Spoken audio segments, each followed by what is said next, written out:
Wala kang karapatan na sumbatan ako. Anak ko siya, kaya ako lang ang may karapatan magdesisyon para sa kanya. Eh ikaw, sampid ka lang. Nanay ka lang ng anak niya pero hanggang dun lang yon. Naintindihan mo? Asawa ko siya. Asawa niya ako. Ano na naman ang ituturok niyo sa akin? Ilang ulit ko bang sasabihin sa inyo na hindi ako baliw? Mga wala kayong puso para pasakitan ng inosenteng tulad ko. Maging masaya sana kayo sa halaga ng pera na ibinayad sa inyo habang araw-araw at gabi-gabi akong pinapatay sa sakit na mawalay sa anak ko. Pagbabayaran yung lahat to, babalikan ko kayong lahat. Bakit ba nangyari sa amin to? Bakit ba ako pinahihirapan ng ganito? Ito na bang kabayaran sa mga kasalanan ko? Sinubukan ko lang naman protektahan ang anak ko at ang apo ko laban sa babaeng yun. Paano ako mabubuhay sa lugar na to? Maingay, marumi at mabaho. Aray, ang kati na mukha ko at ang katawan ko. Taon 2012, Laguna. Alas 6 ng umaga, malakas ang ulan na may kasama pang kulog at kidlat. Apo, bukas ka na lamang kaya umalis. Masama ang panahon. Mahihirapan kayong bumiyahe. Lola, kailangan ko na pong umalis. Baka maibigay pa sa iba yung trabaho na inaalok sa akin ni Andre. Minsan lang ho ang ganitong oportunidad kaya hindi po natin pwedeng palampasin. Ay, o siya. Basta mag-iingat ka lagi doon. Lagi kang tatawag para hindi kami nag-aalala sa'yo. Isa pa, huwag basta magtitiwala, ha? Nagkalat ang mga manloloko ngayon. Ingatan mo yung puso mo at ang pagkababae mo. Huwag kang magpapabuntis kung ayaw mong pagpiestahan ng mga tsismosa dito sa atin. Si Lola talaga. Hindi pa nga ako nakakaalis kung ano-ano na naman ang iniisip. Huwag kayong mag-alala. Aalagaan kong sarili ko at yes, hindi ako magpapaloko. Alam kong mamimiss niyo ako pero konting taste lang muna para naman may paayos natin tong bahay. At saka ayaw ko nang bumalik pa kayo sa pambabarang, Lola. Masama ho yun at natatakot ako na baka bigla tayong balikan ng mga pamilya na binibiktima niyo. Aba, napag-utusan lamang naman ako. Sila ang lumapit sa akin kapalit ng malaking halaga. Yun na nga po. Nagkapera nga kayo pero may buhay naman na napapahamak. Paano kung yung mga binabarang nyo sila naman talaga ang biktima? Maraming ganon. Kinaingitan lang kaya pinapabarang. Hindi naman lahat ng lumalapit sa inyo ay naghahanap ng hustisya para sa sarili nila o kaya para sa importanteng tao sa buhay nila. Minsan, sila naman talaga ang masama at ginagamit lamang kayo para pahirapan yung tao na ipinapabarang nila. Kaya tama na ho. Nangako na kayo sa akin. Oo na, hindi ko nagagamitin ang aking itim na kaalaman. Kung sakali man, yun ay kung may tao lamang na mang-aagrabyado sa'yo. Aba, lintik lang ang walang ganti. Gantiin na nila ang lahat. Huwag lamang ang pinakamamahal kong apo. Umuwi ka ng ligtas at wala ni katiting na galos, ha? Gusto ko ay araw-araw ka pa rin naming nakakausap ng Lolo Gido mo. Nasaan na nga ba yun? Gido! Gido! Aalis na si Glyza. Kumuha ka ng tricycle at nang hindi na ito sumadya pa sa paradahan. Mukhang wala yatang planong tumila ang ulan, ha? Napakalakas ng ulan. Mababasa ako. Kaliligo ko lamang kahapon at masyadong malamig Baka naman umatake na naman tong ubo ko. Oh, kita mo na. Inatake na naman ang katamaran ng lolo mo. Alam mo, apo, huwag ka na magtataka kung isa sa mga araw na ito ay malalaman mo na lamang na pinalayas ko na ang Lolo Gido mo. Kapag inuutusan ay napakaraming palusot. Nakakapikon na minsan. Sadya naman kasing napakalakas ng ulan. Bukod sa nag-aalala ko sa apo natin na bibiyahin ng ganitong panahon, saksakan ng lamig kaya alam mo namang mahina ako dyan. Aba, bakit sinabi ko bang magpaulan ka? Napakalaki ng payong dyan. Bakit hindi mo gamitin? Gusto mo bang ihambalos ko sa iyo yan? Eto na nga, kikilos na. Kapag ako tinamaan ng kidlat, mawawalan ka ng gwapo at mabait na asawa, makita mo. Wala ka na makikitang kapareho ko. Ay, salamat naman sa Diyos at sumunod din. Ay, hindi pa nga ho ako nakakaalis. Nagbabangayan na naman kayo. Huwag na ho kayong lumabas, Lolo. Patitilain ko na lang po muna ang ulan. Mabuti pa, mag-picture-picture muna tayo para naman may titingnan ako kapag namimiss ko kayo. Dito ho kayo, Lolo. Iyan. 1, 2, 3, smile. Isa pa ho, say cheese. Ang ganda ko naman riyan, Apo ah. Siyempre naman ho. At kaya ako maganda kasi nagmana ako sa inyo. Ay sus, naghihintay din na mapuri yung gurang. Alam mo, Gido, mabait ka naman. Yun naman ang importante. Hoy, kung makapagsalita ka para namang hindi mo alam kung paano ako pinagkakaguluhan noon ng mga dalaga sa baryo namin. Pasalamat ka't ikaw ang pinili ko. Ha? Aba, masyado ka namang mayabang. Hindi ko nga malaman kung bakit sa dinami-dami ng manliligaw ko noon ay sa lalaking saksakan ng katamaran pa ako napunta. Alam mo ba, Apo, ang sabi niya sa akin noon, gagawin niya ang lahat para sa akin. Sabi mo pa nga, di ba, susungkitin mo pati ang mga bituin. Pero ano nangyari? Nikulangot mo, hindi mo kayang tanggalin. Ay naku, Gido ka, oh. Masyado ka lang maselan. Kunwari ka pa pero mahal na mahal mo naman ako. Ilang beses ka na nagsabi na iiwan mo ako pero hanggang ngayon hindi ka pa rin naman umaalis. Aray! Bakit ako ang aalis sa mga kanununuan ko pa ang bahay na ito? Ikaw ang makapalang mukha na hindi umaalis kahit ilang beses na kitang pinapalayas. Siyempre, mahal na mahal kaya kita. Kaya kahit lagi mo akong inaaway, nagtitiis na lamang ako. Pasalamat ka na lang din talaga kasi mahal kita kahit mukha kang kalaban. Ano ka mo? Hay nako, tama na nga ho yan. Baka magkatotoo pa yung away ninyo.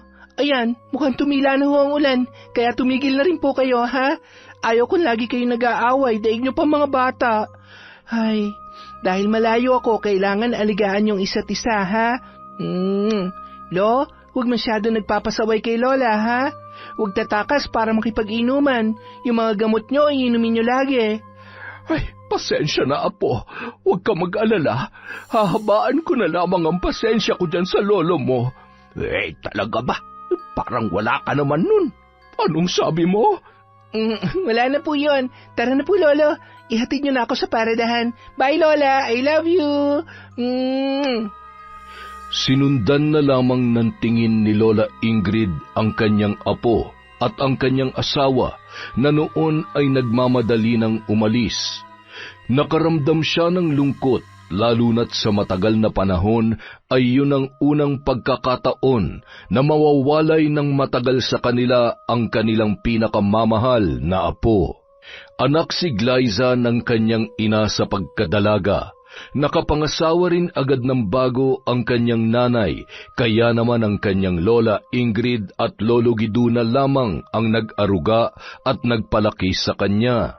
Samantala, nang makasakay na ng tricycle si Glyza ay nakangitiyon na kumakaway sa kanyang lolo papaalis.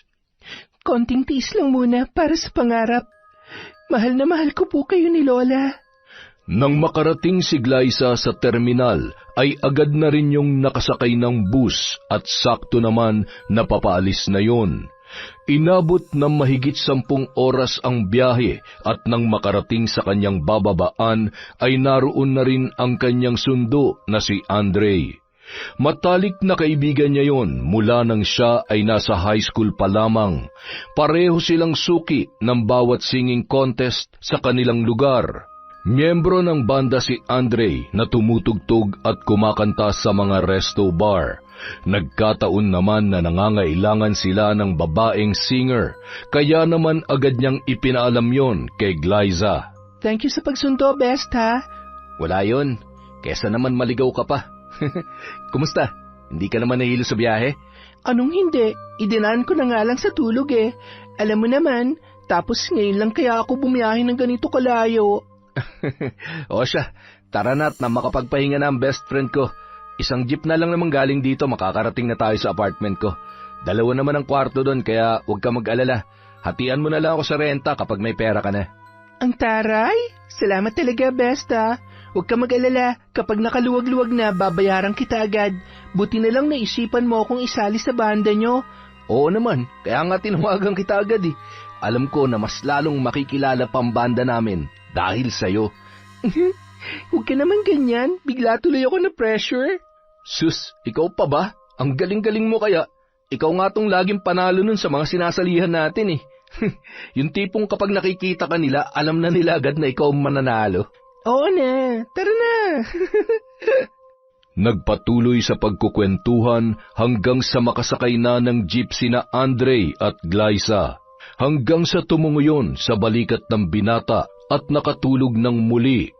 Bandang 6:00 na ng umaga nang makarating sila sa apartment ni Andre. Agad naman nagluto ng almusal ang binata para sa kanilang dalawa. At bago siya matulog, tinulungan na siya ni Andre na ayusin ang kanyang mga gamit. Nang magising yun, agad naman sila nag-ensayo at pagkatapos ay nagpunta na sa isang kilalang resto bar. Mababait at sobrang generous sa mga customer natin. Sigurado mag-e-enjoy ka. Mabait din yung kasamahan natin sa banda. Matutuwa sa iyo yung mga yun, lalo na mga customer. Ay, sana nga, hindi ako maunahan ng kaba. Ikaw? Kakabahan?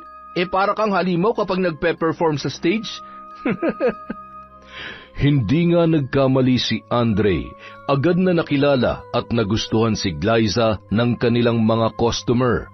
Sa paglipas ng ilang buwan, isa sa mga napahanga ng dalaga ay ang binatang mayaman na si Mark. Kaibigan niya ang may-ari ng resto bar na yon, kaya naman halos gabi-gabi ay dumadaan siya pagkagaling sa trabaho. Glyza, pauwi ka na? Yes po. Hinihintay ko lang po yung kaibigan ko, si Andre. So kaibigan mo pala talaga siya maliban sa magkatrabaho kayo. Akala ko kasi boyfriend mo eh. Masyado kayong close eh. Opo sir. Ano po kasi, magkaibigan na kami mula pa nung high school. Para na nga po kami magkapatid. I see. Meaning to say, single ka pa? As in, wala pang boyfriend? Wala pa po. Wala pa pong plano. Sige po sir, ingat po kayo sa pag-drive. Babalikan ko na lang po si Andre. Ibang klase. Mukhang pahihirapan pa yata ako Ay, dinedma niya ba yung pagiging magandang lalaki ko? Hindi niya ba alam na halos magkandara pa ang ibang babae rito para lang mapansin ko tapos ako na tong lumalapit sa kanya? Lalayo pa siya. Isa sa mga araw na to, magiging girlfriend din kita. Sinisiguro ko yan. Ay, Glyza. Palingon-lingon si Glyza nang bigla siyang tinapik sa balikat ni Andre na noon ay bitbit ang kanyang gitara. Sino sinisilip-silip mo dyan? Yung kaibigan ni boss. Si Boss Mark. Bakit? Crush mo? Hindi no, kinausap niya kasi ako kanina. Ikaw? Kinausap? Hindi nga. Oo nga, medyo nailang nga ako kaya ayun, nag-aalibay na lang ako. Bakit? Ano bang sinabi niya sa'yo? Wala yun. Halika na, amuy na lang tayo. Antok na ako eh. Ang daya naman, ganyan ka na ngayon sa akin ha? Ayaw mo magkwento? Siguro. Uy, aminin. Pinopormahan ka no?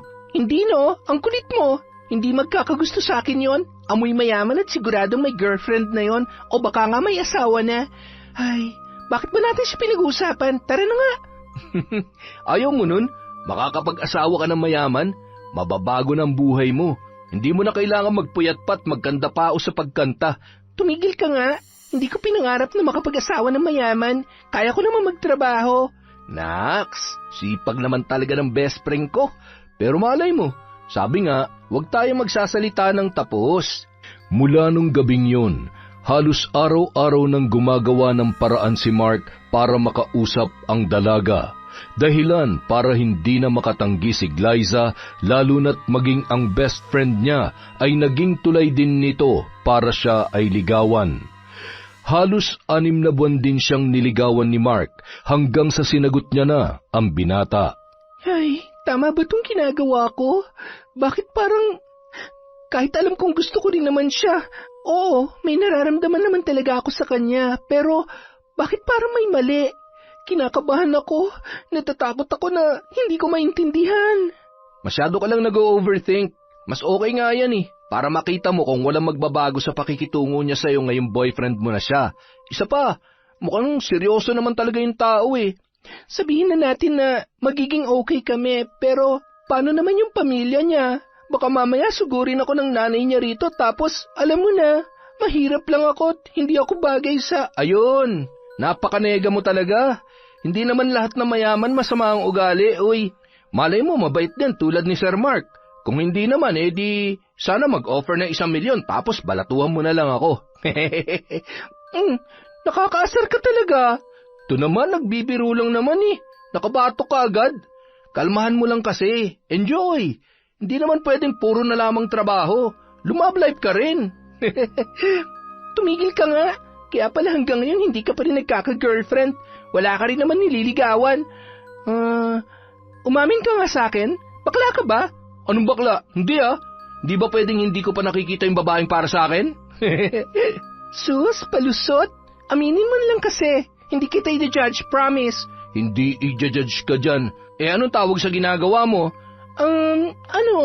Nagtatanong lang. Sige na nga, hindi na kita kukulitin. Makalipas ang 1 taong relasyon, nagulat na lamang si Glyza nang yayain siya ni Mark sa bahay nila upang ipakilala ang dalaga sa kanyang mga magulang. Kinakabahan man ay hindi na rin nakatanggi pa ang dalaga, lalo na't yun din ang paraan para mas makilala niya ang binata maging ang mga magulang nito. Bumili pa yun ng formal na bestida na isusuot nung araw na yun at sinuot niya ang niregalong hikaw at kwintas ng binata para sa gabing yun. Nang makarating sa bahay, agad na sinalubong ang magkasintahan ng nanay ni Andre sa kanilang napakagandang balkonahe. Maganda ang ngiti noon lalo na nang makita ang maayos na tindig ni Glyza at ang suot nito na hindi mapagkakamalan na anak mahirap. I'm glad to finally meet you, Iha. Thank you po, tita. Nice meeting you po. Tuloy ka. Nagpaluto ako ng mga paborito ni Andre para kung sakali man may idea ka na sa kung anong gusto ng anak ko. Alam mo, ito ang unang beses na nagpakilala siya sa amin ng dad niya ng girlfriend. So I guess you're the lucky girl. Feel at home, Iha. I told you mabait ang mom and dad ko. Sure ako na magugustuhan ka nila. Tara? Matipid lamang nang umiti si Glyza kay Mark, sabay huminga ng malalim bago humakbang papunta sa napakalawak na dining area. Kinikilabutan pa siya nang makita ang mga babasagin at mamahaling figurin. Grabe, ang yaman pala talaga nila. Diyos ko po, kayo na pong bahala sa akin. Baka mamaya hindi ako makasagot sa mga tanong ng mami at daddy niya. Sana naman, huwag silang English ng English. Baka mamaya hindi ako makasagot eh. Nakakahiya. Babe, are you okay? Relax ka lang, okay? Dad, we're here. Si Glyza po, my girlfriend. Ikinagagalak kita makilala, Glyza. Maupo na kayo't masarap magkwentuhan habang kumakain. Agad naman hinila ni Mark ang upuan para makaupo si Glyza. Napalunuklaway na lamang ang dalaga nang makita ang iba't ibang sukat ng kubyertos na nasa kanyang harapan. Napatingin na lamang siya kay Mark at ginaya ang ginagawa ng kanyang boyfriend. Nagkatinginan naman ang mag-asawang Ted at Vina na animoy na halata ang ikinikilos ng dalaga. Napabuntong hininga si Vina at napailing. Glyza, pwede ko bang malaman kung saan kayo nagkakilala ng anak ko? Sa resto bar po. Oh, I see. May sarili kang resto bar. Tama ba? Hindi po, tita. Singer po ako doon. What? Singer? In short, nag-entertain ka ng mga lalaking... Mom, it's not what you think. Isang magaling na singer si Glyza. Super talented siya. How about your parents? Anong work nila? Ikaw, anong tinapos mo? May iba na pong pamilya ang nanay ko at hindi ko pa po nakikilala ang tatay ko. Yung lolo at lola ko po ang nagpalaki sa akin. Hindi na rin po ako nakapag-aral sa kolehiyo. Excuse me. kausapin mo yung anak mo at baka kung ano pang masabi ko. Dad, sandali. May problema po ba? Glyza, malino naman siguro sa'yo kung ano mangyayari kapag ipinagpatuloy mo ang pakikipagrelasyon sa anak ko. Alam mo kasi, kilala na namin ang mga katulad mo. Mga hampas lupang nais makaangat sa buhay, kaya maghahanap ng makakapitan. Pwede naman yon, pero marami pang iba dyan. Huwag na lang ang anak namin. You can go now. Hindi na lamang nagsalita pa si Glyza at nagmamadaling lumabas. Ma'am, sobra naman po kayo. Bakit niyo naman ginawa yon? Anong mali sa ginawa namin? Mark, nag-iisa ka naming anak ng daddy mo. We want all the best for you. Hindi yung makikipagrelasyon sa cheap at hampas lupang yon. Ito na ang huling beses na pag-uusapan natin siya. Hiwalayan mo ang babaeng yon. Naiintindihan mo? Maluha-luhang pinunasan ni Mark ang nagngingilid niyang luha dahil sa galit at patakbong lumabas para sundan si Glyza. Inabutan niya ang dalaga sa labas ng tarangkahan na noon ay patuloy sa paghagulhol. Babe, sorry. Hindi ko naman alam na... Ano? Hindi mo alam na ganun kamata pobre ang mga magulang mo? Sabi ko naman sa'yo noon pa, hindi tayo bagay. Tanga ko rin kasi. Dahil kahit alam ko ng posible mangyari to, hindi ko pa rin pinigilan ng sarili ko na mahalin ka. Babe, minahal din naman kita. Hindi ko naman naisip na mamahalin din kita sa kabila ng maraming pagkakaiba nating dalawa. I'm sorry kung nasaktan kita. Susubukan kong kausapin sila ulit to give you a chance na... Tama na, Mark. Wala rin pupuntahan ng relasyon natin. Tsaka, ayaw kong ako pa maging dahilan kung bakit magkakasira kayo ng parents mo. Tanggapin na lang natin na hanggang dito na lamang talaga tayo. Babe, sandali. Glyza! Agad na pinara ni Glyza ang dumating na tricycle at sumakay ang dalaga. Parang wala sa sarili na nagpahatid sa paradahan ng jeep, pauwi sa bago niyang apartment na malapit din lang sa tinutuluyan ng kanyang kaibigan na si Andre. Doon siya dumiretso sa bahay ng binata at agad na ininom ang isang nakabukas na beer pagdating niya roon. Aba, kailan ka pa natutong uminom, ha? Teka, ano ba nangyari? Bakit mugtong-mugto yung mata mo? Nag-away ba kayo ni Mark? Wala na kami. Ano? Bakit? Paano? Nang babae ba siya? May asawa na? Ano? Ayaw ba sa'yo ng parents niya? Kung alam mo lang yung sobrang kahihiyan na naramdaman ko kanina. Hindi ko alam na may ganun pala kamata pobreng mga tao.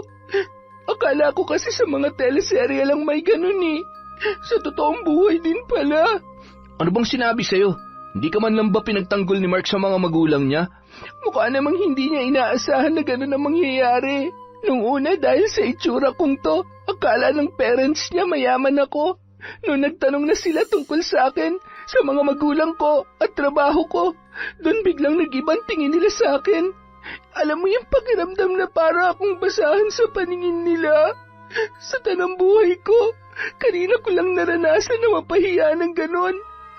Siguro dahil mapera sila, iniisip nila na peperahan ko lang yung anak nila. At syempre, mas gugustuhin nila yung babaeng kasing yaman din nila. Natututuloy akong bumiyahe mag-isa nang wala sa panahon. Ay, hindi tama yung ginawa nila sa'yo. Tsaka, sana ipinagtanggol ka man lang ng Mark na yun. Upakan ko siya eh. Kukulit-kuliting ka niya tapos hindi ka naman pala niya kayang protektahan. Ay, huwag ka mag-alala. Makakahanap ka pa ng mahal ka talaga at yung kaya kang ipaglaban. Huwag kang iiyak dahil doon, hindi bagay sa'yo. Gusto mo ba lumipat tayo ng bar para... Hindi naman kailangan. Bakit tayo mag-a-adjust? Sa susunod na magkita kami, hindi ko na siya kilala. Wala akong ibang dapat gawin kundi kalimutan ko na siya. Makalipas ang 1 buwan. Heto, tubig. Mag-1 linggo ka na nagsusuka. Magpa-check up ka na kaya. Baka mamaya, hindi na lang basta acid yan ha. Sorry, best, pero baka naman buntis ka. May nangyari ba sa inyo ni Mark bago kayo naghiwalay? Hindi nakaimik ang dalaga sa tanong ng kanyang kaibigan. Tumungo na lamang yon sa sofa, sabay na pahawak sa kanyang ulo na noon ay tila ba may malalim na iniisip. Hindi pwede to. Ayoko na magkaroon pa ng ugnayan sa Mark na yon, lalong-lalo na sa pamilya niya. Kung sakaling buntis nga ako, mas gugustuhin ko pang palakihin na lamang mag-isang bata. Tapos, ikaw ang mahihirapan. Bah, kung buntis ka, dapat kanyang panagutan at ang batang nasa sinapupunan mo. Kahit man lang sa pinansyal na pangangailangan ninyo. Isa pa, hindi ka pwede magpuyat kung buntis ka. Paano ka magtatrabaho? Uuwi ka ba sa probinsya?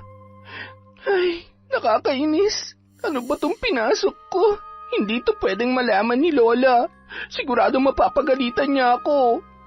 Bes, anong gagawin ko?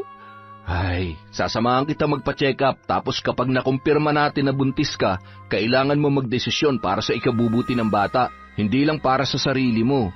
Nung araw ding yon, nakumpirma nila na mahigit 2 buwan ng buntis si Glyza. Pag-uwi sa bahay ay hindi pa rin halos makausap yon ni Andre. Pwede bang ako na lang ang magsabi kay Mark? Alam kong masama pa rin ang loob mo sa kanya, pati na rin sa mga magulang niya. Pero alam ko naman na hanggang ngayon mahal mo pa rin siya. Tatay siya na magiging anak mo. Malay mo pag nalaman ng mga magulang niya na magkakaapo na sila, magbago na rin ang tingin nila sa'yo. Nung una, hindi muna ipinaalam ni Glyza ang totoo kay Mark, hanggang sa naging maselan ang kanyang pagbubuntis. Kaya kinakailangan niya ng humingi ng tulong sa ama ng bata na nasa kanyang sinapupunan. Nang malaman yon ng binata, agad niya yung ipinaalam sa kanyang mga magulang. Anong gusto mo mangyari ngayon? Pakakasalan mo ang babaeng yon? At bakit naman po hindi? Pero sa ngayon, ang importante yung bata. Kailangan niyang tulong ko. Kailangan ako ng mag-ina ko. Mark, nahihibang ka na ba? Isa pa, gaano ka nakasisiguro na anak mo ngayon? Alam mo, mga babaeng katulad niya, gagawin ang lahat para lamang mangyari ang gusto nila. Pera lang yan. Yaman lang ang kailangan niya sa'yo, kaya huwag kang basta-basta magpapauto sa babaeng yon. Mom, Dad, hanggang ngayon ba naman kayo pa rin na magdedesisyon para sa akin? May sarili akong buhay. May trabaho naman ako at hindi aasa sa inyo para sa mag-ina ko. So please, kung ayaw niyo kay Glyza, fine. Pero hindi na ako magpapakontrol sa inyo. Sige, magmatigas ka. Baka nakakalimutan mo na lahat ng meron ka pwedeng mawala sa oras na lumabas ka sa pintong yan. Kapag ipinagpilitan mo yung gusto mo. Galit na pinagsusuntok ni Mark ang pader dahil sa pagpipigil niya ng galit. Sa oras na may mangyari masama sa mag-ina ko, hindi ko kayo mapapatawad. Mark! Anak! Mark! Mukhang nabilog na nga ng babaeng yon ang ulo niya. Alam mo, may naisip akong paraan. Bakit hindi natin pagbigyan ng gusto ng anak natin? Kapag nandito na ang babaeng yon, mabilis na lang natin siyang matatanggal sa buhay ni Mark. Isa pa, hindi ako makakapayag na isang babaeng hampas lupa ang kalalakihang ina na magiging apo natin. Kapag nakapanganak na siya, para na lang siyang lumang gamit na wala ng silbi at kailangan ng itapon. Marami pang paraan para magbago ang isip at nararamdaman ni Mark para sa babae na yon. Huwag ka mag-alalahan. Ako nang bahala. Hindi naman pwedeng lalo tayong magmukhang kontrabida sa buhay ng sarili nating anak. You know, kung alam niya lang na we're just trying to protect him. Ay. Kalaunan, sinamahan pa ng mag-asawa ang kanilang anak na sunduin si Glyza sa apartment na kanyang tinutuluyan. Pasensya ka na nung nakaraan, Iha. Ang mabuti pa'y kalimutan na natin yon. Ang importante sa ngayon, maging maayos ang lagay nyo na magiging apo namin. From now on, parte ka na rin ng pamilya. Huwag ka mag-alala, hindi ka namin pababayaan. Salamat po. Kung hindi po sana masela ng pagbubuntis ko, hindi ko naman... Babe, responsibilidad ko kayo ng baby natin. Mahal kita at pakakasalan kita. Para patunayan ko sa iyo na mahal kita, hindi na ako makakapayag na maghiwalay pa ulit tayo. Tara na, huwag ka na mag-isip ng kung ano-ano. Makakasama sa anak natin yan. Isang private civil wedding, kung saan silang dalawa at ang mga magulang lamang ni Glyza ang naging saksi sa pag-iisang dibdib ni na Mark at Glyza. Sa katunayan, ang mga magulang ni Mark ang nag-asikaso ng lahat ng yun. Masaya naman si Glyza dahil kahit papaano nararamdaman niya na natanggap siya ng mag-asawa. Hindi pa rin ako makapaniwala na kasal na tayo. Thank you, Mark. Salamat kasi pinaglaban mo pa rin ang relasyon natin.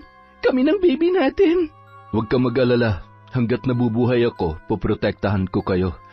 Mahal na mahal kita at ang baby natin. Alam mo, babe, Hindi ako makapaniwala na mamahalin kita ng sobra. Nung una kasi wala naman sa loob ko na magseryoso pa sa relasyon. Pero akalain mo, sa'yo lang pala ako bibigay. Wala eh. Masyado akong na-inlove sa boses at mga mata mong yan. Naku, nambola ka pa talaga. Ay, sana hindi ako mahirapan sa panganganak. Hindi na ako makapaghintay na makita ang baby natin. Ako rin. Sobrang excited na ako makita at alagaan kayo pareho. Lumipas ang mga araw. Mas lalong naging masaya ang pagsasama ni Mark at Glyza. Hindi nakakapagtrabaho ang babae dahil maselan niyang pagbubuntis. Inako muna ni Mark ang responsibilidad nito sa kanyang lolo at lola. Nadismayaman ang dalawang matanda nang malaman na nag-asawa na ang kanilang apo at ikinasal na yon na hindi man lamang sila nakadalo ay wala naman silang nagawa kundi tanggapin at maging masaya na lamang sa naging kapalaran ng kanilang apo. Nang malaman naman ng mga magulang ni Mark ang tungkol sa pagsuporta niya sa lolo at lola ni Glyza, galit na galit ang mga yon. Kita mo na, Ted? Ito ang sinasabi ko eh. Ang sarap ng buhay nila, ha? Ano, pati sila responsibilidad na rin ni Mark? Pabayaan mo na. Pasasaan ba't may hangganan rin naman ang pagpapakasarap nila? Kapag nakapanganak na si Glyza, wala na siyang silbi at ilalagay na natin siya sa dapat niyang kalagyan. Eksakto. Pauwi ng kababata niyang si Jane. Ewan ko na lang kung hindi magbago ang isip ni Mark kapag nagkita silang muli. Ni Katiting ay walang binatbat ang Glyza na yan sa babae na nararapat para sa anak ko. Higit sa lahat, tayo ang magpapalaki sa apo natin. Siya lang ang may karapatang makinabang sa pera at ari-arian natin. Isang gabi, galing sa trabaho si Mark. Malakas ang ulan at hangin. Habang nagmamaneho, agad niya namang sinagot ang tawag ni Glyza na batid niyang nag-aalala na para sa kanya ng mga sandaling yon. Babe, nasan ka na? Okay ka lang ba? Oh babe, ayos lamang ako. Pauwi na, nasa biyahe na. Sige babe, mag-iingat ka sa pagmamaneho ha? Opo, I love you. I love you too babe. Hindi gumagana ang preno. Mababangga ako! Sigaw, tunog ng mga sasakyan, malakas na pagbangga ang huling narinig ni Glyza nung mga oras na yun. Hindi! Mark! Nang marinig ni Vina ang malakas na hiyaw ni Glyza, ay nataranta yon na lumapit sa kanya. Ano nangyari? Bakit ka umiiyak? Tita, na-aksidente po yata si Mark. Kausap ko po siya tapos narinig ko po na nawalan daw siya ng preno. May narinig po akong banggaan. Hindi pwede may mangyari masama sa anak ko. Hindi! Ilang minuto pa ang lumipas, may tumawag ng mga pulis na nagparating ng malungkot na balita tungkol sa sinapit ni Mark na dineklara ng mga doktor na dead on arrival. Kasalanan mo to! Malas ka sa buhay ng anak ko! Aray ko po, tita! Bitawan niyo po ako! Nasasaktan po ako! Talagang masasaktan ka! Halika dito! Gagawin ko ng impyerno ang buhay mo! Kinaladkad ni Vina si Glyza sa isang madilim na silid na nagsisilbing tambakan ng mga lumang gamit at siniguro na hindi makakalabas yun. Tita, palabasin niyo po ako dito. Kailangan ko makita ang asawa ko. Palabasin niyo ako dito para ngawan niyo na. Pinabantayan din siya ni Vina sa mga katulong upang masiguro na magiging ligtas pa rin ang apo nila hanggang sa maisilang ang bata. Tila bilanggo na inaabutan lamang ng pagkain at tubig sa silid na yon. Ilang beses ring nakiusap si Glyza ngunit hindi siya pinakikinggan ng mga katulong, lalo na't takot ang mga yon sa kanilang amo. Sa burol kung saan naroon lahat ng mga kamag-anak at kaibigan ay wala man lamang ni isang nakakaalam na mayroon ng asawa si Mark. Samantalang hindi mapigilan ni Glyza ang kanyang sarili na panghinaan ng loob dahil sa kanyang sitwasyon at higit sa lahat, ang katotohanan na hindi man lamang niya nakita sa huling pagkakataon ang kanyang asawa. Alam ko kung nasan ka man ngayon. Hindi ito ang gusto mo, babe. Tulungan mo ko. Bigyan mo ko ng lakas ng loob para sa anak natin. Mahal na mahal kita. Matapos mailibing ang lalaki, ay lalong nanariwa ang galit na mag-asawa para kay Glyza. Hindi ko nagugustuhin pa makita ang pagmumukha ng babaeng yon sa pamamahay ko. Wala akong pakialam kung ano mangyari sa kanya. Palayasin mo na siya sa bahay na to at baka kung ano pa magawa ko sa kanya. Ted, hindi pwede. Kailangan natin makasiguro na wala siya magagawa laban sa atin. Isa pa, paano nga po natin? Hindi natin pwedeng idamay ang bata sa galit natin sa kanya. Kung meron mang dapat magdusa, siya lamang yon, hindi ang apo natin. Kung ganon, panahon na para ipadala siya kung saan siya nararapat. Tama. Nakausap ko na rin naman yung may-ari ng ospital na yon. Ibibigay natin ang halaga na hinihingi nila basta maisagawa lamang nila na maayos ang plano. Bago yon, gusto ko munang iparamdam sa kanya at isang palang katotohanan na ni minsan ay hindi siya welcome sa bahay na to at hindi siya magiging parte ng pamilya natin. Ilusyonada. Isang gabi, mahimbing na natutulog si Glyza habang iniinda ang labis na pagkahilo dahil sa mainit na silid na mahigit 1 linggo niya nang tinitiis. Nagising siya nang bigla na lamang may sumipa sa kanyang paa at nang imulat niya ang kanyang mga mata ay dahan-dahan siyang tumayo sa kanyang kinahihigaan. Tita, palabasin niyo na po ako dito. Hindi ko na po kaya. Hindi mo na kaya ang init? Bakit? Nakatikim ka lang ng malamig na kwarto tapos hindi mo na kayang tiisin ang init dito? Mas mainit pa ata sa impyerno sa bahay kung saan ka lumaki. Pasalamat ka't dinadala mo ang apo ko dahil kung hindi, walang dahilan para lumabas ka sa mainit, madilim at maalikabok na kwarto na to kung saan ka nababagay. Bakit po ba kayo nagagalit sa akin? Wala naman po akong ginagawang masama. Hindi ko naman po kasalanan na minahal ako ng anak ninyo, na nagkaanak kami. Bakit niyo po ba ginagawa sa akin to? Bakit niyo pinagkakait sa akin ultimo karapatan na makita ang asawa ko? Hinayaan niyo siyang ilibing na hindi ko man lamang nakikita. Wala kang karapatan na sumbatan ako. Anak ko siya, kaya ako lang ang may karapatang magdesisyon para sa kanya. Ikaw, sampid ka lang. Nanay ka lang ng anak niya pero hanggang dun lang yon. Naiintindihan mo? Asawa ko siya. Asawa niya ako. Asawa? Oo nga pala. Yun nga palang alam mo.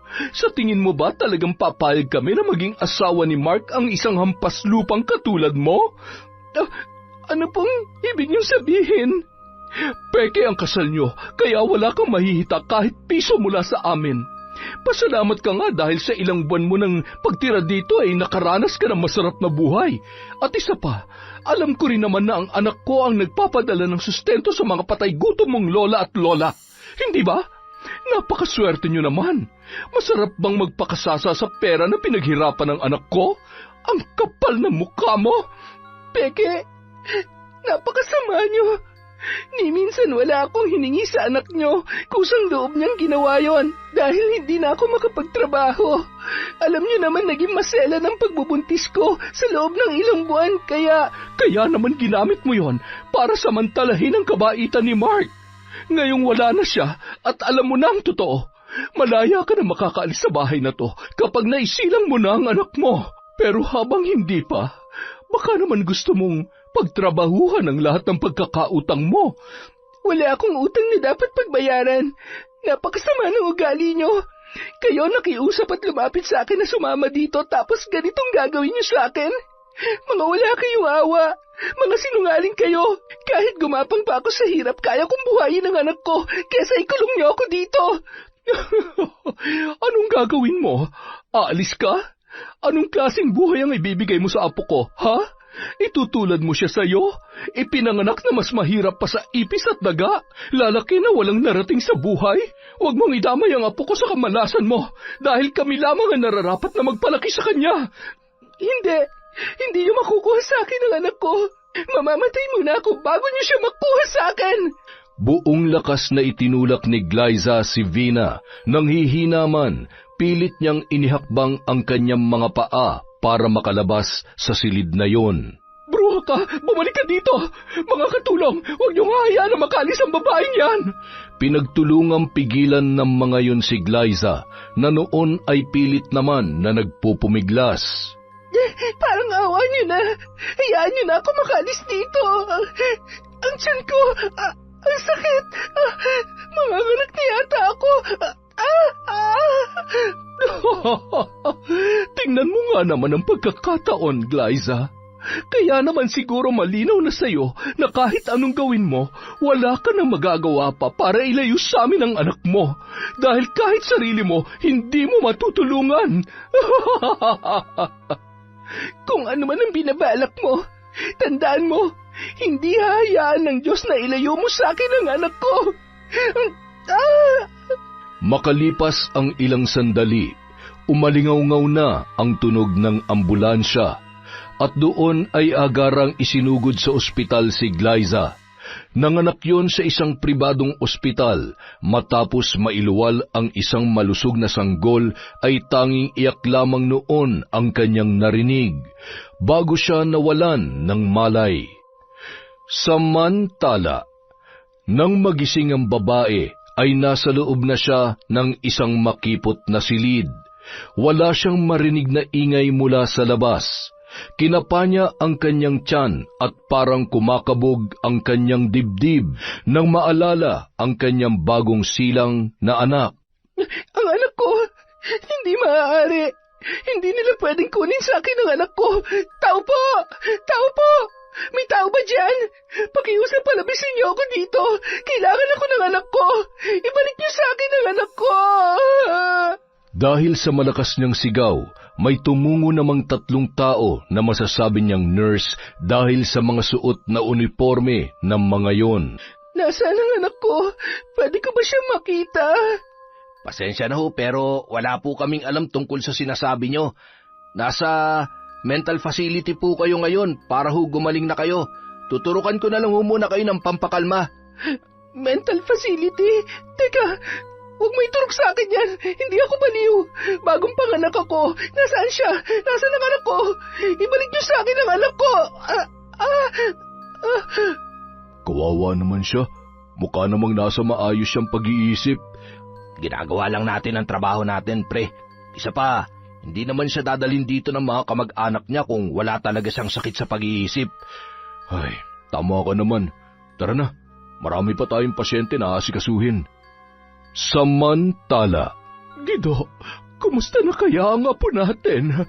Bakit kaya hindi siya nagpaparamdam? Ilang gabi ko na rin siyang napapanaginipan. Hindi kaya may nangyari na masama sa kanya?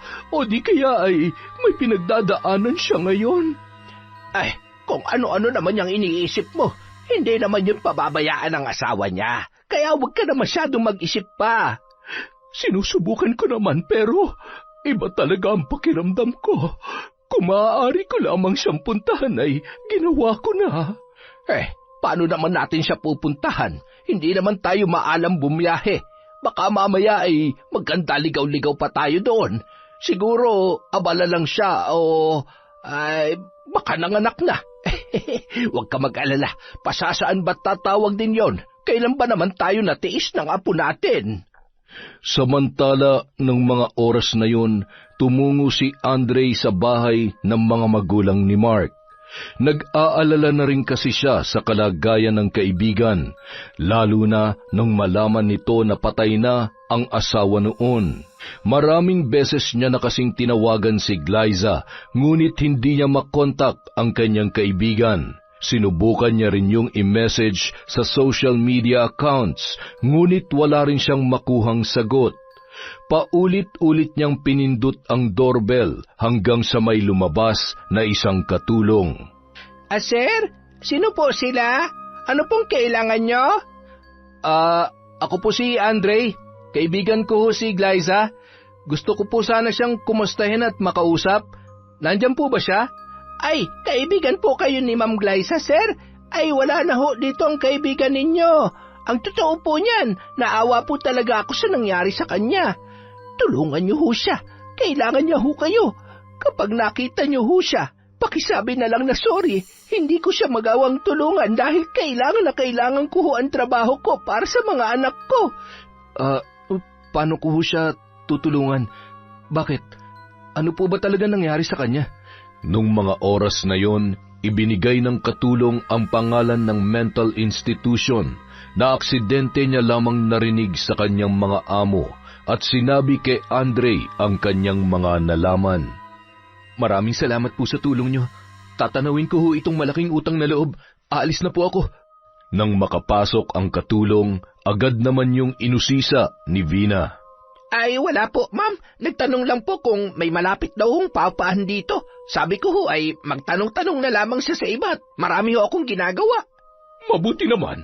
Siya nga pala, kung sakaling may pupunta dito at hahanapin ang bruhang ina ng apo ko, sabihin mo matagal nang wala dito. Sabihin mo naglayas na, sumama sa ibang lalaki at wag niyong papapasukin dito sa pamamahay ko. Naintindihan niyo? Huwag kayong tatanga-tanga kung ayaw niyo masaktan at mawalan ng trabaho. Sige, bumalik na kayo sa ginagawa ninyo. Samantala, nung araw ding yun, pinuntahan ni Andre ang nasabing mental institution at nagtanong-tanong tungkol sa pasyente na kanyang hinahanap. Hindi man lamang siya pinapasok ng security guard matapos marinig ang pangalan ng babae na kanyang itinatanong. Bakit bang kulit mo? Sinabi na ngang wala, hindi ba? Kung talagang wala siya dito, bakit hindi niyo ako papasukin? Manong guard, parang awa niyo na. Kailangan niyang tulong ko. Kailangan natin siyang tulungan. Aba, lintik na ito ah. Saksakan ang kulit. Sinabi na ngang wala eh. Patuloy na nagpumilit yon nang makita naman ng nurse na isa sa mga naka-assign kay Glyza. Bakit hindi niyo na lang siya papasukin para maniwala siya na wala dito ang pasyenteng hinahanap niya? Kahit kailan talaga pahamak rin ang nurse na to eh. Kaya bago-bago masyadong nakikialam. Ewan ko na lang kung hindi mawala ng trabaho yan dahil sa pakikialam niya. Kita mo na, masyado ka mayabang. Kung umasta ka, akala mo pag-aari mo tong ospital. Sir, pwede ko bang malaman kung sino ang tinutukoy niyong pasyente? Posibleng bagong pasyente lang siya dito dahil kapapanganak lang niya. Glyza ang pangalan niya. At ito ang itsura niya. Siya nga. Kaano-ano niyo siya, sir? Kaibigan niya ako. Inilahad ni Andre ang buong pangyayaring nalaman niya base sa kwento ng kasambahay ng mga magulang ni Mark. Dahilan para makaramdam ng labis na awa ang nurse para kay Glyza. Mas mabuti ho kung ire-report niyo ang pangyayaring ito sa mga pulis o kung sino man po makakatulong sa inyo para makaalis ho dito ang kaibigan ninyo ng ligtas. Habang ginagawa niyo po yun, makakaasa kayo na hindi ko pababayaan ang kaibigan ninyo. Agad namang lumabas si Andre na noon ay nakipagtitigan pa ng masama sa gwardya ng ospital na yon. Pagsapit ng gabi, masinsinang kinausap ng nurse si Glyza ng madatnan nun na humahagulgol ang babae habang yakap-yakap ang isang unan. Ano na naman ang ituturok niya sa akin? Ilang ulit ko bang sasabihin sa inyo na hindi ako baliw? Mamawala kayong puso para pasakitan ng inosenteng katulad ko. Maging masaya sana kayo sa halaga ng pera na ibinayad sa inyo habang araw-araw at gabi-gabi akong pinapatay sa sakit na mawalay sa anak ko. Pagbabayaran yung lahat ng to, babalikan ko kayong lahat. Huminahon ka. Huwag ka mag-alala. Hindi na kita paiinumin ng gamot na hindi makakabuti sa kalusugan mo. Ang ilan sa mga ito, kailangan mo para makatulog ka na maayos. Matinding depresyon ang pinagdadaanan mo. Alam ko na ang totoo. Konting tiis na lang. Makakalabas ka rin dito at makakasama mo ng anak mo. Pero habang hindi pa dumadating ang araw na yon, kailangan mo magpalakas. Naniniwala ka sa akin? Oo, pero walang pwedeng makaalam sa kung anong pinag-usapan natin ngayon, ha? Kailangan natin mag-ingat dahil hindi naman natin alam kung sino talaga ang kasabwat ng mga biyanan mo dito sa loob ng ospital. Magdasal ka lang. Malalampasan mo rin lahat ng pagsubok na pinagdaraanan mo. Salamat. Akala ko wala na akong pag-asa pang makaalis dito. Tama ka. Kailangan ko maging matapang at lumaban para mabawi at makasama kong anak ko. Hindi ako natatakot kahit gaano man sila kayaman. Hindi ko sila aatrasan. Babawiin kong anak ko. Isinusumpa ko yun. Sa tulong ng kaibigan ni Mark na may-ari ng bar at kakilala nitong abogado, tinungo nila ang ospital at binalaan ang mga yon na posibleng makulong at isara ang institusyon sa oras na malaman na may katiwalian na nagaganap sa ospital. Napatunayan din ng mga yon na wala talagang sakit sa pag-iisip si Glyza. Idinaan pa nila sa isang test upang tuluyang makalabas siya sa mental institution. Sa takot ng may-ari na maipasara ang kanyang negosyo, nanikluhod yun kay Glyza at nangakong tutulong na lamang sa kahit anong paraan upang makabawi sa babae, wag lamang magreklamo sa kanila. Tinanggap na lamang ni Glyza ang inaalok nitong tulong upang tuluyang maisagawa ang kanyang planong pagbawi sa anak at paghihiganti sa kanyang mga kinilalang biyanan. Isa pa, nakita niya rin kung gaano karaming mawawalan ng trabaho kapag ipinasara ang ospital na yon. Maraming kaibigan si Mark na nagtulong-tulong para makapagsimulang muli si Glyza. Gayun din si Andre na naging katuwang niya sa bawat plano.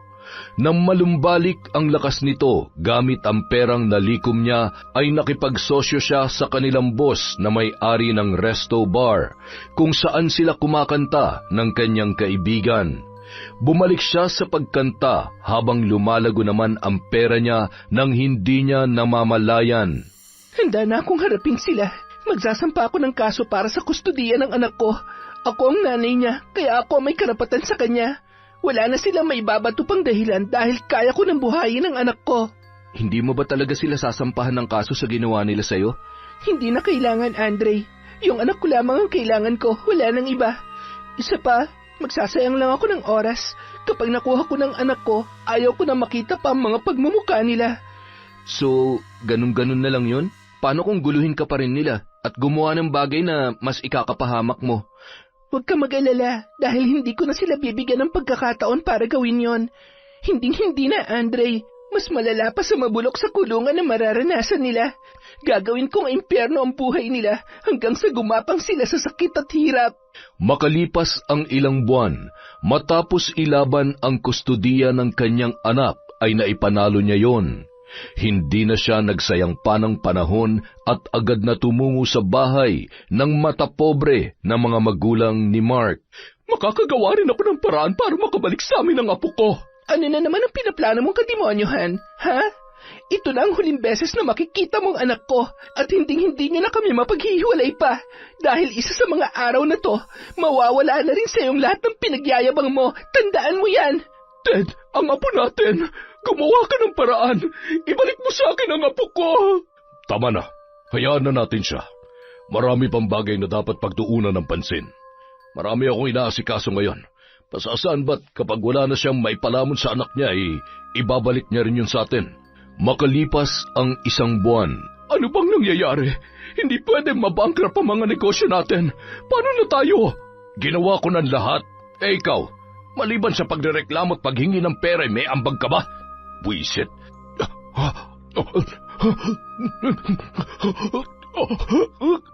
Ted, ano nangyayari sa'yo? Ay, Diyos ko! Ano bang tinitingin-tingin niyo, mga inutil kayo? Tumawag kayo ng ambulansya, bilis! Ted, dadalhin kita sa ospital!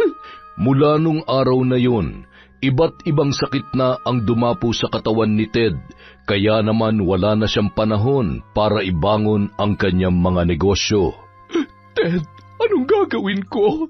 Naubos na ang pera natin, pati ang mga ari-arian natin dahil sa mga operasyon mo. Lumaban ka naman. Huwag mo naman akong pahirapan ng ganito. Hindi ko alam ang gagawin ko kapag nawala ka. Paano na ako? Alam mo namang wala akong alam sa trabaho. Ted, maawa ka naman sa akin. Kung mamamatay na rin lang naman ako, mas makabubuti pa kung iuwi mo na lamang ako sa bahay natin. Pagod na ako, Vina. Gusto ko nang magpahinga. Sinunod naman ng babae ang kahilingan ng kanyang asawa. Isa-isa na rin na nagsialisan ang mga kasambahay dahil wala na silang maipasahod. Naibenta na rin pati ang mga mamahaling gamit niya at mga alahas. Samantala, Ilang oras na lamang ang hihintayin ko upang matuluyan ka. Tingnan ko lang kung hindi magpumalahaw na parang kalabaw ang asawa mo. At ikaw, babaeng demonyita ka. Ewan ko na lang kung hindi ka magtanda. Napakabait ng apo ko para pasakitan mo. Kahit gaano ka kayaman, wala kang karapatan na hamakin ang pinakamamahal kong apo. At higit sa lahat, ang ipagkait sa kanya ang sarili niyang anak. Ngayon, namnamin mo ang sakit na mawalay sa mahal mo sa buhay na lintik ka. Kinaumagahan. Ted, lilinisan ko ang sugat mo at pagkatapos ay kailangan mong uminom ng gamot. Nilagnat ka na naman kagabi. Napakatagal na ay hindi pa rin naghihilom ang sugat mo dahil sa mga lintik na operasyon na yan. Ay, siya nga pala, tumawag na rin sa akin yung bangko. Huwag naman sana munang hatakin ang bahay na ito. Hindi ko na talaga alam kung paano na tayo. Nahihiya naman akong lumapit sa mga kaibigan natin at ano na lamang ang sasabihin nila. Pagtatawanan nila tayo kapag nalaman nilang... Ay, Ted, ano yung... Mga ipis? Bakit napakaraming ipis dito? Ted, naririnig mo ba ako? Ano nangyayari sa'yo? Hindi pwede. Huwag mo akong iiwan. Ted! Lalong natakot si Vina nang biglang bumuka ang tahi ng kanyang asawa sa dibdib at tiyan. Sabay bumulwak ang napakabahong nana. Tumulo din ang malansang dugo sa ilong noon habang may lumalabas na mga insekto sa kabilaang tenga. Hindi niya naman maipaliwanag kung saan nagmumula ang napakaraming bubwit na pumasok sa kwartong yon. Halos mahimatay sa takot si Vina dahil sa mga pangyayaring yon. Tumakbo siya sa labas at humingi ng tulong. Nang muling pumasok sa loob ay wala ni isang ipis at daga ang naroroon. Wala ng buhay ang kanyang asawa at basang-basa sa sarili nitong dugo at nana na umaalingasaw ang amoy sa buong silid. Nagpasya si Vina na ipakremate na lamang yon at hindi na lamang ipinaalam pa sa iba ang nangyari. Nabalot ng labis na kalungkutan ang buong kabahayan. Para siyang mamamatay sa lungkot sa bawat araw, lalo na at nag-iisa na lamang siya sa buhay. Higit sa lahat, unti-unti nang nauubos ang natitira niyang pera sa kanyang pitaka. Makalipas pa ang ilang araw, nahatak na ng bangko ang kanilang bahay. Naghanap yon ng maliit na silid na maaari niyang upahan. Masikip, maalikabok, katre ang higaan at nang tingnan niya sa ilalim ay napakarumi noon. Bakit ba nangyari sa amin to? Bakit ba ako pinahihirapan ng ganito?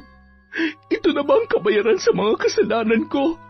Sinubukan ko lang naman protektahan ang anak ko at ang apo ko laban sa babaeng yon. Paano ako mabubuhay sa lugar na to? Maingay, marumi at mabaho. Aray, ang katina mukha ko. Pati ng katawan ko, ano ba naman to? Pati salamin basag at... Bakit nagkakaganitong balat ko? Ilang sandali pa lang ako nandito para magpantang ng ganito kalalaki at... ang kate, buwisit na buhay to. Bandang 10:00 ng gabi, lumabas si Vina na nakatalukbong at bumili ng pagkain. Nandidiri namang hinawakan niya ang plastik na pinaglalagyan noon. Malinis ba to? Hindi ba masisira ang tiyan ko dito? Ang arte mo naman. Sa dami ng galis mo sa katawan, nagagawa mo pa mag-inarte ng ganyan? Ititinda ko ba to kung marumi? Oo na, hampas lupa. Nagtatanong lang, nagagalit na agad. At hello, wala akong galis. Allergy yan, no? Lokong yun Tagasan ba yun at ngayon ko lang nakita dito? Ay. Pagkatapos kumain, sinapinan niya ang katre upang maiunat ang kanyang katawan. Mayat-maya siyang nagkakamot hanggang sa magkasugat-sugat na yon. Paano ako makakatulog? Sobrang hapdi at kate. Kailangan ko na magpaderma, kaya lang Wala na nga pala akong pera. Tawagan ko kaya mga kaibigan ko at makasakaling mapahiram nila ako. Kaya lang, hindi pwede. Walang pwede makaalam na naghihirap na ako. At paano ako magpapakita sa kanila kung ganitong itsura ko?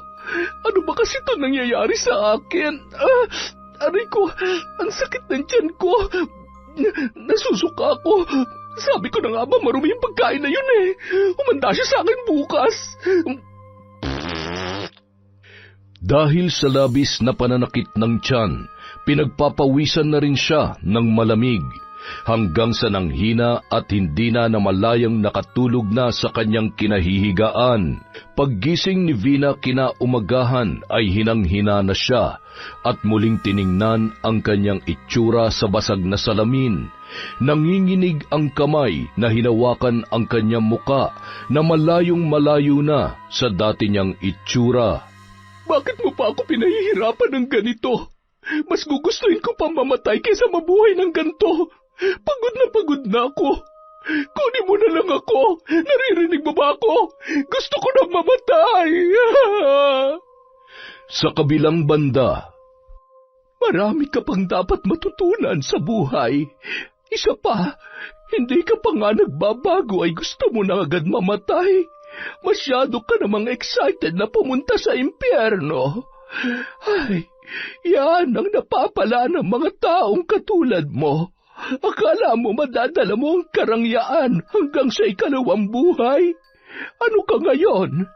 Mahirap kami pero hindi hamak na mas kaawa-awa ka kesa sa amin. Buti nga sa'yo.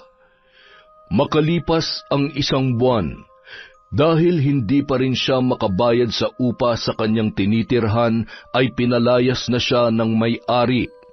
Kahit anong pakiusap ay hindi man lamang siya pinakinggan noon. Nagpalakad-lakad na lamang yon sa kung saan-saan, hanggang sa tuluyan ng mawala sa katinuan. Madalas na memerwisyo ng mga nagtitinda ng pagkain at nananakit din. Kaya naman, hinuli yon ng mga opisyal ng barangay at dinala sa pampublikong mental institution. Ano ba? Bitiwan niyo ako mga hampas lupa! Bakit niyo ako dinala dito? Hindi ako baliw!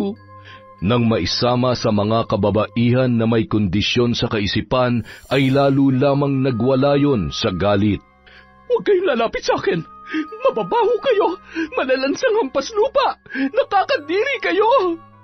Dahil sa kanyang inasal, pinag-initan yon ng mga baliw na naroroon. Pinagtulong-tulungang sabunutan, tadyakan at apak-apakan. Dahil sa nangyari, madalas nasa sulok na lamang yun, takot at umiiyak na parang bata. Hindi yun makatulog dahil sa mga naririnig niyang bulong sa kanyang tainga sa tuwing sumasapit ang gabi. Madalas niya ring nakikitaan ng uod ang kanyang mga sugat. May mga oras na kumikirot ang kanyang ulo at pakiramdam niya ay may mga galamay ng insekto na gumagapang sa loob ng kanyang katawan. Makalipas ang ilang buwan, umayos naman ang lagay ng kanyang pag-iisip dahil sa mga gamot, ngunit wala pa ring pagbabago sa kanyang mga sugat. Minsan niya nang narinig na pinag-uusapan siya at nababanggit ang tungkol sa barang. Nung mga oras na yun ay naalala niya si Glyza. Patawarin mo sana ako. Nagsisisi na ako sa mga kasalanan ko sa iyo. Alam kong huli na para may tama ako ang mga pagkakamali ko. Gusto ko pang makita ang apo ko. Miss na miss ko na siya. Isang araw, habang nasa labas at nagkakatuwaan ang kanyang mga kasamahan, nagkaroon ng pagkakataon si Vina para tumakas. Lumusot yon sa isang awang ng sirambakod sa likod na bahagi ng building ng mental institution. Hindi na ako babalik sa loob. Hahanapin ko ang apo ko. Hahanapin ko sila. Hihingi ako ng tawad sa lahat ng nagawa ko. Muli siyang nagpalakad-lakad at namamalimos habang nagbabaka sakali na makita si Glyza at ang kanyang anak. hanggang sa tuluyan ng maging pulubi na umaasa na lamang sa grasya na nagmumula sa lahat ng kanyang makakasalubong. Masaya na sa isang tinapay at tubig upang malamnan lamang ang kanyang sikmura. May ilang tao namang nag-aabot ng pagkain at damit na labis niya namang ipinagpapasalamat. Sa kabilang banda, Mabuti naman at pumasyal kayo mag-ina. Abay, miss na namin itong pinakamamahal naming apo. Ang gwapo-gwapo at ang bait-bait pa. Buti at nagmana sa ugali ng... Oh, ayan ka na naman. Ang hilig-hilig mong bumalik sa nakaraan. Imbis na nakakalimot ng apo mo ay dadali ka na naman dyan. Siya nga pala, ano nang balita? Tinodas mo na ba? Tinigilan ko na. Sabi mo mag-move on na, di ba? Isa pa ay sapat na yon dahil wala na siyang kakayanan pang apihin ang kahit na sino man. Napagbayaran niya na ng higit pa sa sobra ang mga kasalanan niya. Ako naman itong malilintikan kapag, alam mo na, ipagdasal niyo na lamang ako na mapatawad pa ako ng Diyos sa mga pinagagagawa ko. Ilang beses ko na kayong pinigilan noon at pinatigil sa pambabarang pero ako rin ang dahilan kung bakit. Hayaan mo na, apo. Nagkasala na rin naman ako ay lulubos-lubusin ko na. Kung hindi ko ginawa yon, baka kung ano pang gawin nila sa'yo. Hindi ko kakayanin kung may mangyayaring masama ulit sa'yo, apo ko. Alam mo naman na ikaw ang buhay namin ng lolo mo. Sobrang mahal na mahal ka namin. Kung pwede nga lang ay bantayan ka namin hanggang sa ngayon. Kaya lamang may sarili ka ng buhay na dapat pagtuunan ng pansin at naiintindihan namin yon. Salamat po sa lahat, Lola. Hanggang ngayon, kayo pa rin po ni Lolo ang sandalan namin. At ngayong may nabili na ho akong bahay para sa atin, hindi nyo na ho ako kailangang mamiss. Kami ni Baby, dahil magkakasama na po tayo, isasama ko na kayo pabalik na Maynila. Abat, ay matutupad na ang pangarap ko na makapunta man lamang sa Maynila bago mamatay. Makakapasok na ako ng mall. Opo, may papasyal ko na ho kayo sa Maynila anumang oras. Malapit lamang po tayo doon. Masayang-masaya ako sa lahat ng naabot mo, apo. Sobrang proud kami sa iyo ng lolo mo. Mas proud po ako sa inyo. Hindi na ho kasi kayo nag-aaway. Ay, napagod na akong awayin siya. Pero 1 buwan pa lang naman akong mabait sa kanya. Kapag ka naboboring, alam mo na. Sus Mariosep naman talaga, oo. Siya, bumiyahe na tayo agad ng Malibangka. At nang hindi akong pinagdidiskitahan mo. Apo, marami bang magaganda doon? Anong sabi mo? Magagandang pasyalan. Ikaw naman, oo. Kapal ng pagmumukha mo. Naghahanap ka ng maganda. Akala mo naman ay makakabingwit ka pa sa itsura mong yan.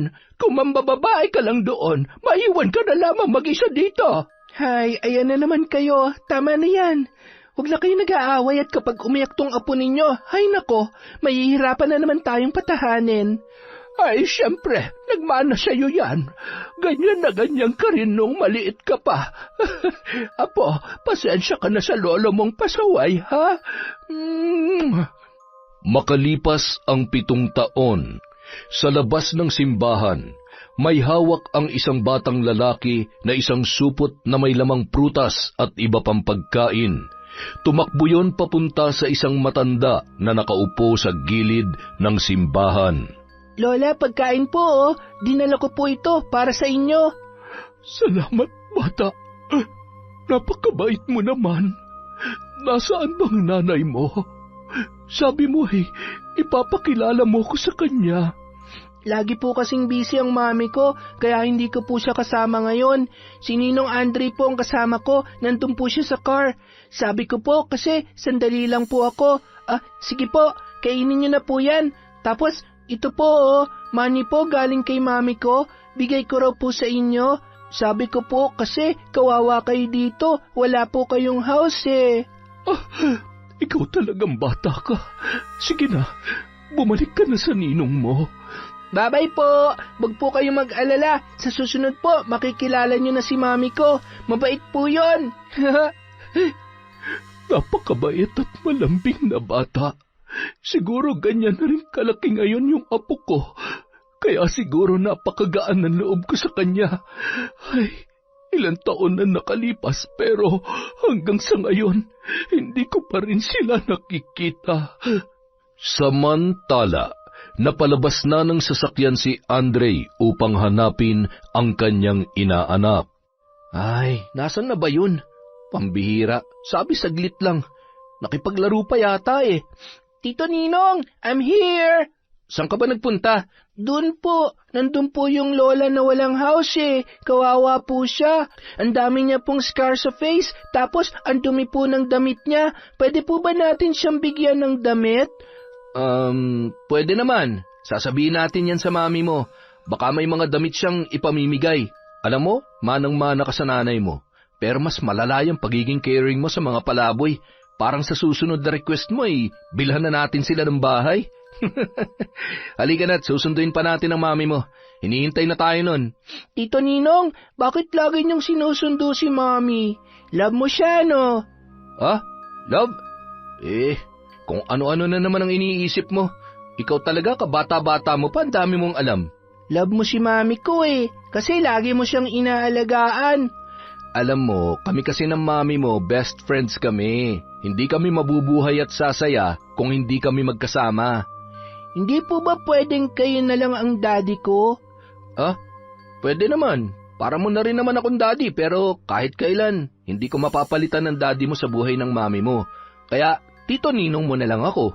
Tumango-tango na lamang ang bata at mahigpit na humawak sa kamay ni Andre at ngumiti na parang hindi kumbinsido sa kanyang mga sinabi.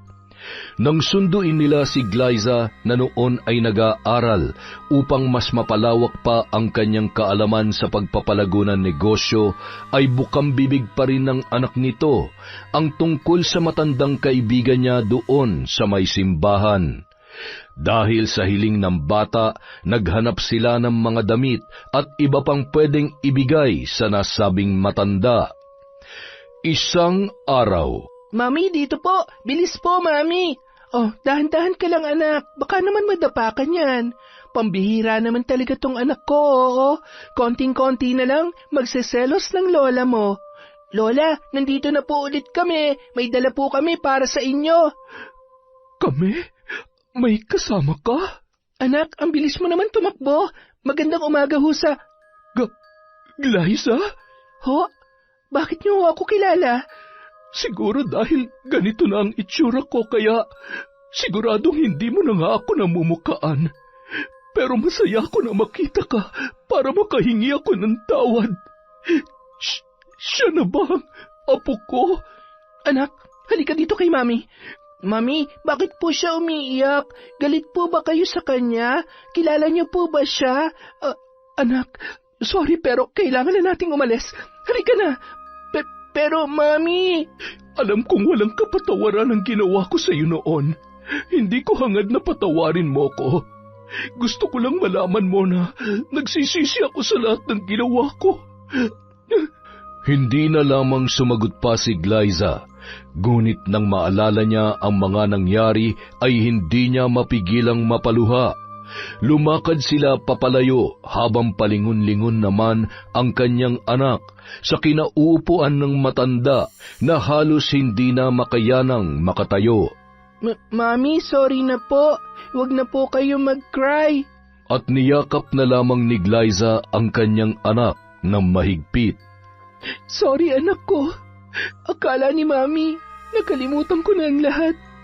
Pero hindi ko akalain na manunumbalik lahat ng ginawa niya sa akin noon. Sorry kasi hindi ko pa siya kayang patawarin sa ngayon. Pero ipinagdadasal ko na balang araw, maibibigay ko rin sa kanya ang kapatawaran na yon. Huwag ka na mag-cry-cry, Mami. Don't worry, tutulungan ko kayo mag-pray na ma-forgive niyo po siya para totoong happy ka na po talaga. Makalipas ang 1 linggo, kinuha ng ilang social workers na kumukupkop sa mga palaboy ang matanda upang maibigay ang kanyang pangangailangan. Pambihira ka talaga. Nagawa mo pang tulungan ang bruha na yon. Ay, hindi ko rin po maintindihan ang sarili ko, Lola. Kahit sobrang galit ako sa kanya. Nakaramdam pa rin po ako ng awa nung makita ko ang lagay niya. Mukha naman pong nagbago na nga siya. Isa pa, sapat naman na siguro yung hirap na pinagdaanan niya para pagbayaran lahat ng mga kasalanan niya. At saka, mali rin namang gumanti tayo sa ganoong paraan. Ay, kung sa bagay, mas maigi na rin nang tuluyan ka na makausad sa mga nangyari. At saka, nanay pa rin naman siya ng tatay ng anak mo. Tama ho kayo. Alam ko na sa kabila na masamang ugali niya, hindi naman gugustuhin ni Mark na makita siya sa ganoong kalagayan. Habang nag-uusap ang dalawa, ay siya namang dating ni Andre na may dalang bulaklak. Oh, para saan yan? Anong meron? Ano pa nga ba? Yung anak mo, inutusan akong bilhan ka ng bulaklak, ibigay ko raw sa'yo. Tapos ayun na, nasa labas, nakikipaglaro na sa mga bata. Bakit mo naman sinunod? Nagpatalo ka na naman sa inaanak mo. Makulit manang-mana sa'yo. Aba, sa wakas ay may lakas na rin ng loob na manligaw itong si Andre. Naku, hindi po ako nanliligaw. Alam mo ikaw, para kang pinipilit. Hindi rin naman ako magpapaligaw sa'yo, no? Okay na ako sa kung anong meron tayo ngayon. Ihampas ko kaya to sa mukha mo na matauhan ka. Kahit hindi mo sabihin, noon pa man, alam ko nang mahal mo ako. Masaya naman na tayo at kahit anong mangyari, nandito lang tayo para sa isa't isa. Ay, anak ng torpe naman talaga, oo. Siya, maghapunan na nga lamang tayo. Gido, tawagin mo na yung apo mo sa labas. Nakayuko lamang si Andre habang tila malalim ang iniisip. I love you. Mahal kita, Glyza. I love you too. Apo, I love you raw, apo, hoy. I love you too. Salamat palagi. Pero, huwag muna nating ipilit yan, okay? Tara, kain na lang muna tayo. Sige ba? Yon! Isa na namang malupit na kwento mula sa channel natin. Pasensya na po kayo, medyo magaspang lang yung boses ni Enteng. Inubo tayo kahapon nabasa yata ng ulan sa probinsya. Pasensya na, pero syempre dapat hindi mawala ang shoutout. Simulan po natin kay Finky Rusi 14. Hi kay Merly Herbolingo. Hi din po kay Pinky ko, kay Manisan Mamot Mapadtaya. Shout out kay Jerlyn Arabado, kay Celestina Sigua, kay Josie Aniban. Hi kay Jessica Rojas, kay Elizabeth Sabariza. Hello din po kay Romeo Marcelino. Hi kay Joy Yatutab. Shout out kay Len TV2, kay Mary General Rhea Batiduan. Hi po kay Mira from Batangas, kay Roslyn Gumok, kay Pureza Tagiwalo. Hi kay Leonila Mempin, kay Arlene Torquiza, kay Leia Tan. Hi po kay Gemini 06. Shout out kay Boss Kimpoy Feliciano. Hi kay Robert Crimen, kay Noemi Garcia Pabunan, kay Angelina Ignacio, Rosalyn Rodriguez, Edgardo Fontanilla. Hello po kay Jennifer Sacris, kay Tolpu, Virgie, Mag, Jasmine, at sa Team MP. Cheers! From Jessica Sobremonte.